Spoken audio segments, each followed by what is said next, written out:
ñu yëkkati jotaay bi dinañ ci am lu yees en attendant ñu jàll ci leneen beneen mbir muy tournée économique président Bassirou Diomaye Faye comme ni ñu annoncé agenda wam ci fan yi nga xamante ni ñu ngi ciy jëm ni ki suba le 20 jàpp 25 décembre la fas yéene def tournée économique au sud dem ci diwaan bu Casamance daal di def cette tournée économique ci temps bi nga xamante ni choisir na ko maanaam fi ñu toll.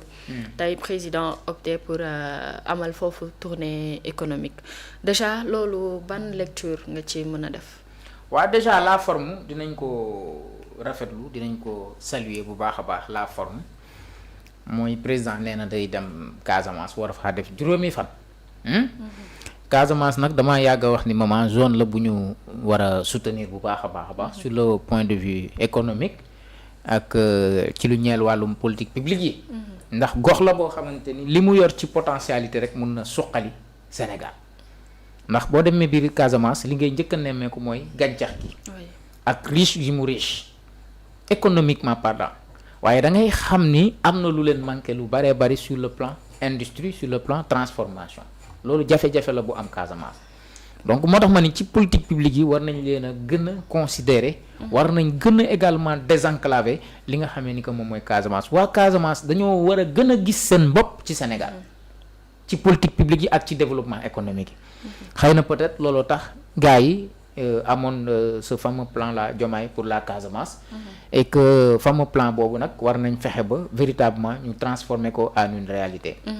Le président de la République oui c'est un contexte boo xamante ni bëri na ay analyses yu si ñu bare mën a def maa ngi dégg keroog le premier ministre mu ni nañ ko accueillir chaleureusement ba woo yenn goxaan yi sax ñu woo ko waaye ci kaw loolu itam am na ñoo xam ce sont des militants et des sympathisants yoo xamante ni joxe nañ seen désaccord par rapport ak l'avis du premier ministre Ousmane Sonko. Est-ce que comprendre nga joxe nañ seen désaccord parce que ñoom jàpp nañu ni waruñu tertu ki nga xamante ni mooy Diomaye président de la République loolu nag mu di loo xamante ni tam moment kenn mënu leen ko bañal da nga leen koy nangul parce que fi ñu toll nii xam nga dafa bëri ay patriotes yoo xam ne dañu am ñeewantal ci Ousmane Sonko lépp luñ ko teg luñ ko warta teg rek ñoom lay gën a metti sax ka kiñ ko teg ndax jàpp nañu ni président de la République tey bu ma ne ba mën a jël décret di fal ak di folli ba mën a dem ni mu ngay def tournée économique fële ca Casamance loolu yëpp dafa am ci ku mu tàmbale muy Ousmane Sonko xare bi xeex bi waaye gis nañ ni dafa wëlbatiku di teg ay tànk yoo xamante ni nekkul lu dul ay tànk pour dooleel pour néewal doole Ousmane Sonko loolu nag di li metti patriotes yi ñoom ñu jàpp ni est-ce que tey Diomaye acte yi muy teg ak posé yi muy posé nga xam ni tey moo dem ba indi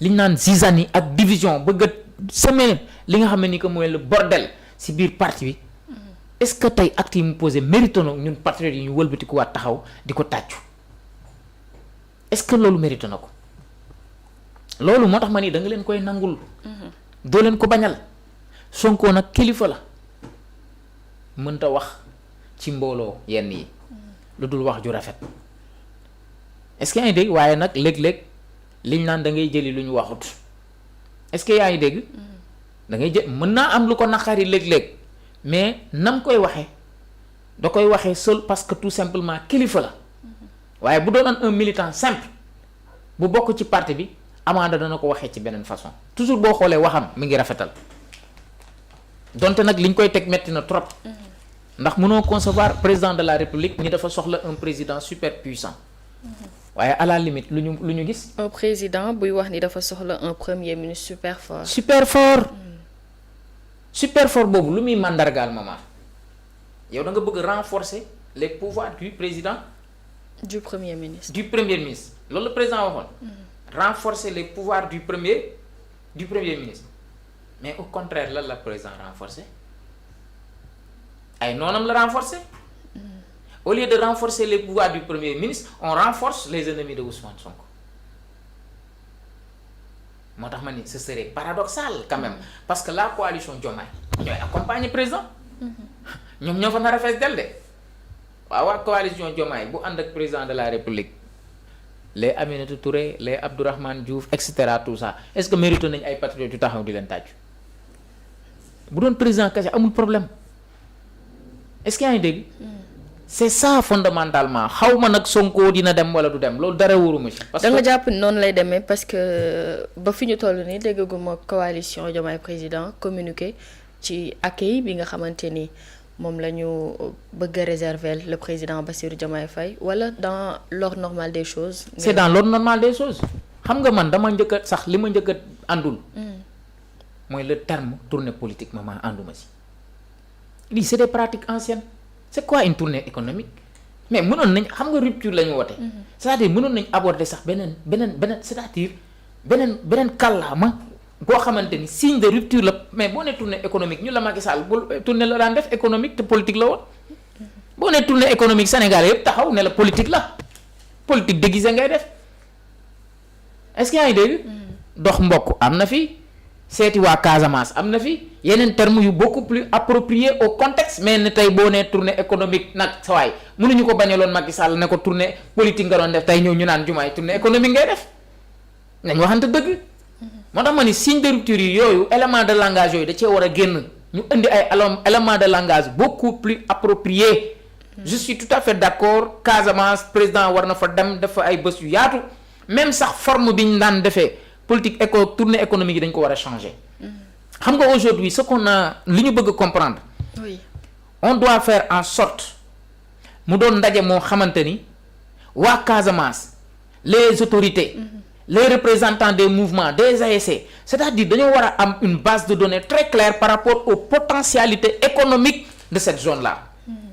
parce que loolu mooy tax ñu mën a transformer xam gox bi la mu soxla ci wàllum transformation. recensement boobu tey lañ war a def il faut mu doon ndaje mu yaatu mais pas comme ni ñu ko doon defee ndax ni ñu ko doon defee li lay wan ni perception wu ni ñu ko daan defee ëllëg mën nga ko gis suba mooy le terme tournée économique. mais nañ ko soppi loolu ci rupture yi la bokk am mën nañ am ay textes ay langage beaucoup plus approprié. bu ñu demee nag ci forme bi mu am différence ak yi ñu fi doon gis. peut-être que tournée bi ce n'est que de nom mais fondamentalement sur le fond de cette tournée dinañ gis changement. peut-être mais ba fii de luy wane ni changement mën na ca am gisaguma ko. am na lu la Waly Diouf Bodian def gis naa nga def ko ci sa. waaw ci sa miniature bi dinañ ci ñëw. moo tax bëgguma aborder. ci loolu. parce que man dama ci am lu ma ci waxoon te gis naa ni Sénégal yu bari partagé nañ ko. mooy. est-ce que yaa ngi dégg loolu dafay dugg ci cadre Waly Bodian Diouf li mu wax. démb la ko wax xaw ma tey. tey te lii bi mu koy wax naa ko depuis presque ci conseil des parce que man conseil des ministres man maa def lecture bi. conseil des ministres. bi nga xamante ni am na man bi ma koy faram fàcce di ko wax loolu ci sumay point de vue la bokkoon. mais loolu nag ça n'a rien à voir ak le conseil des ministres kooku c'est xalaat la. loo waxoon ak xalaat la. mais Waly Bodian Diouf la wax ba pare. waaw moom nee na qu'il lui est revenu que des acteurs politiques ñi ngi organisé wu pour perturber visite président Bassirou Diomaye foofu ca Ziguinchor ak Sédhiou nee na nag initiative yooyu sont inacceptables. te it àndul ak indication yi nga xamante ni premier ministre nekk périmètre stratégique de leur engagement politique daal dina ko joxe encore une fois mu fàttali ni que il s'agit d'une tournée économique au bénéfice des populations. waaw xam nga man dama ne woon quoi que l'on puisse dire fii dani dafa mel ni am na ñoo xam ñu ngi mobiliser wu pour saboter. man dama ne woon Pastef nañu vigilant te nañ def très attention. est-ce que yaa ngi dégg ku fa mënul dem taxaw tàcc ko bu fa dem. bu fa dem parce que gis nga fii dañu nekk ci tentative de diabolisation du parti te Sonko lu ne gaa yaa ngi koy wër rien que pour xool fu ñu mën a taxaw pour que bu mu mën nekk candidat en 2029. yemuñu rek sur le plan juridique mais ci lu ne ñu ngi ci wut base de données boobu nag laa bëggul waa Pastef di koy yombal ñi nga xamante ni ay noon lañ te làqu ci ginnaaw. est-ce que yaa ngi dégg politique lu ne xaj na ci maman mën nga gis suba sax ñu jël ay t-shirt Pastef solal ko ay nit mel ni ñu bokk Pastef taxaw di waxu président de la République wala di ko wax naka sudul noonu bu ñu xëyee ñu ne voilà ils sont comme ça gis ngeen président ba xatal nañ ko fu mu jëm dañ koy saaga dañ koy def naka sudul noonu c'est-à-dire piège yooyu laay bañ ñu dugg ci. di ci daanu moo tax Waly Diouf Bodian bi mu waxee lu ni mel ne il paraît que am na. ay politiciens yoo xamante ni ñu ngi bëgg a mobiliser wu pour saboter léegi sabotage boobu après dañ naan waa Pastef la ñoom ñoo fa taxaw ñoo doon yuuxu président de la république solo leen étiquette il faut que ñu comprendre que ni y a une base de données bu gars yi soxla boo xoolee de l'autre côté ñu ngi jéem a defar l'image du président de la république génneel nañ la barki Dembo Ndiaye benn extrait film buñ ne dañuy retracer véritablement le parcours de Diomaye jël parcours nit koo xamante ni moom parcours boobu jëbal ko est-ce que yaa ngi dégg loolu ñu ngi raxas image am ñu ngi defar ay image am loolu nag il faut que nit ñi xam ni gars yi am na ci lu ñu ne moo tax ñu war a def très attention aussi te prudent et vigilant moo tax yenn déclaration yi bu may dégg ay nitu Pastef di ko wax itam damay xam ni ils n'ont rien compris gis nga Sonko am na xam-xamu politique te keroog dañ leen na ngeen tertu président de la république bu leen ko waxee am na lu tax mu wax waxu ko parce que tout simplement daf ko bëgg a faire plaisir non Sonko lu mu leen wax ci politique bu ëllëgee di ngeen xam ne lii moo taxoon mu wax leen ko moo tax man la ku mënul topp ci loola xëyal nga dem liggéeyi nga jàpp sa njàmbur parce que xam na ni ëllëg ci njabootam rek lañ mun a jaare pour di ko teg yenn yi wala di ko wax yenn yi moo tax nag muy fàggu njabootam googu ci ni nañ ko tertu léegi nag ku ko mënta tertu mën nga am désaccord ci moom ku ko mënta tertu xëyal nga dem liggéeyi bañ fa taxaw parce que gars yi fi mu toll nii moo tax ma ni lu ñu tuumaal Pastef rek la ñuy wër parce que candidature Ousmane Sonko dafa am ñoo xam ne da leen a jaral lu ne. alors tey lan moo war a nekk taxawaayu Pastef. non mais c'est-à-dire mooy li ma dama ne bu ñu mënul tënku ci li Ousmane Sonko wax. waaw mooy taxaw tertu ko ku ko mënut. mais xëyal nga dem sa yoon. oui mais ba tey ci sa propos da nga ne dafa am ñoo xamante ni dañuy en quelque sorte déguisé wu mel ni ñoo xamante ni dañu bokk Pastef pour saboter visite bi nga xam ni président war na ko amal. sur ce point laa ni tey lan moo war a doon. taxawaayu Pastef pour ñu bañ a àgg foofu. artu rek mooy li Waly Bodian Diouf def liñ naan fàggu moo gën fajaru. da ngay teel a xamale ni am na ay nit yoo xamante ni ñu ngi préparé pour saboter après lan mooy objectif bi diaboliser Pastef lépp après Pastef lañ ko bëgg a yenn ci plateforme yi digitales yi. ci Facebook yi bari na ay nit yu fay saaga yoo xam bokkuñu Pastef. te boo demee profil Sonko lañ def wala profilu Diomaye wala profilu Sonko ak Diomaye ñu ngi saaga guddeeg bëccëg saaga yu bon ñu naan xoolal waa Pastef booy yi fekk du ñoom yooyu day am gis nga moment politique lépp ci am politique lépp tous les coups sont permis gars yi pexe bu néew dañ koy teg am na ñoo xamante ni fii tàllu nañ fi ay chaise yu jàmbur jiñ ko ay nit seen propre chaise taal nañ ko jiñ ko ay nit.